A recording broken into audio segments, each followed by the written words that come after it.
What's up, YouTube? I just want to make a real quick video about Joe Frazier.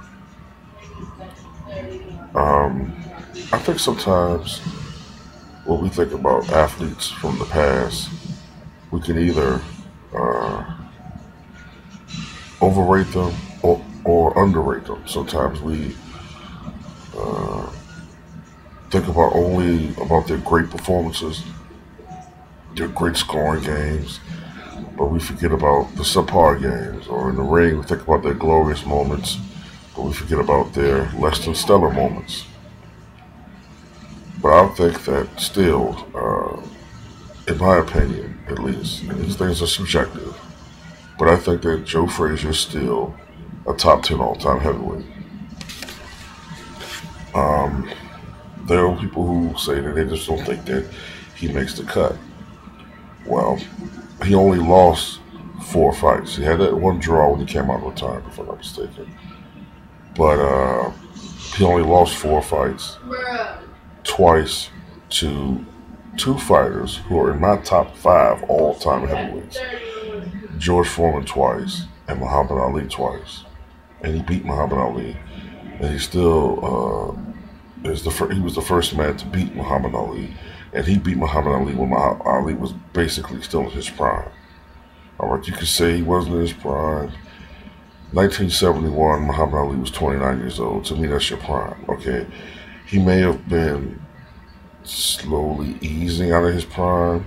Ali didn't have quite the same legs, but athletically, he was still close to his prime. All right, so to me, he was one of the few people to beat Muhammad Ali in his prime. Like I said, he lost to George Foreman.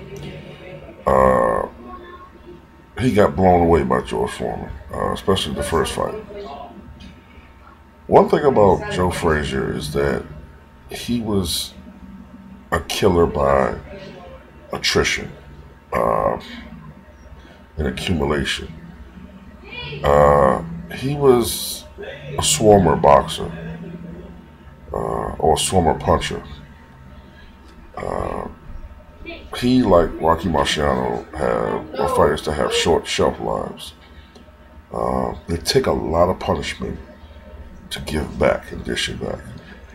Joe Frazier was a guy who did not start off fights on fire unless he's fighting less than stellar competition or lesser competition where he may knock some of these guys out 1 or 3 rounds. But when he's fighting the top competition, like Rocky did when he was fighting, it usually took a while for them to chop down their opponents.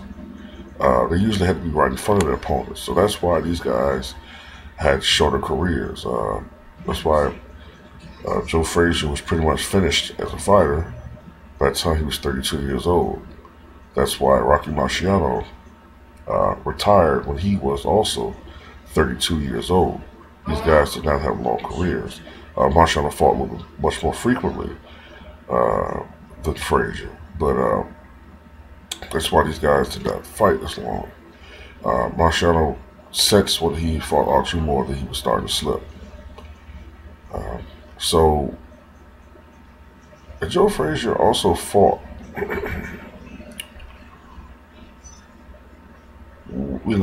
toward the end of his career with, didn't come out and it wasn't disclosed until afterward. This is a guy, if I'm not mistaken, someone can correct me.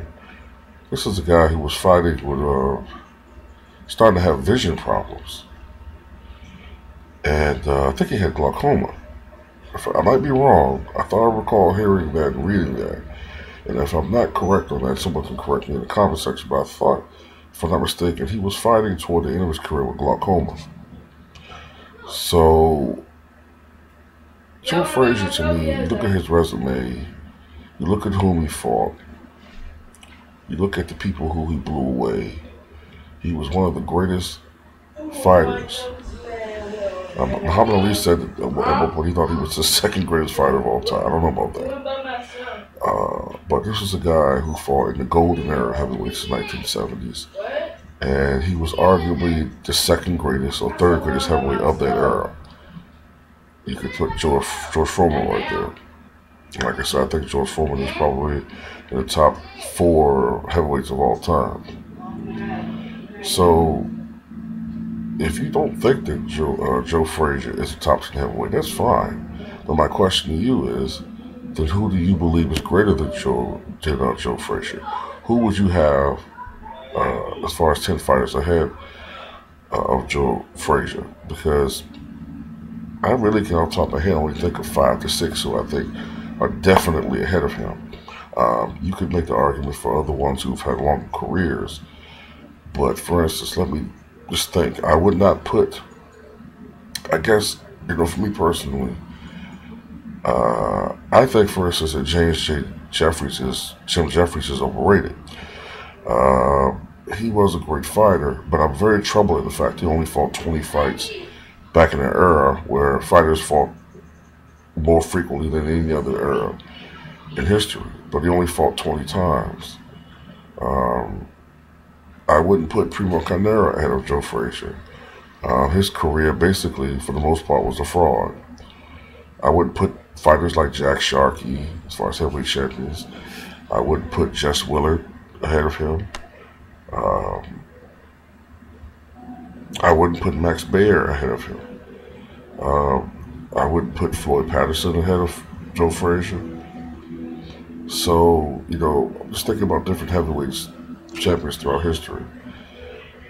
So, I just want to know, who do you think are 10 heavyweight fighters who deserve to be ahead of Joe Frazier?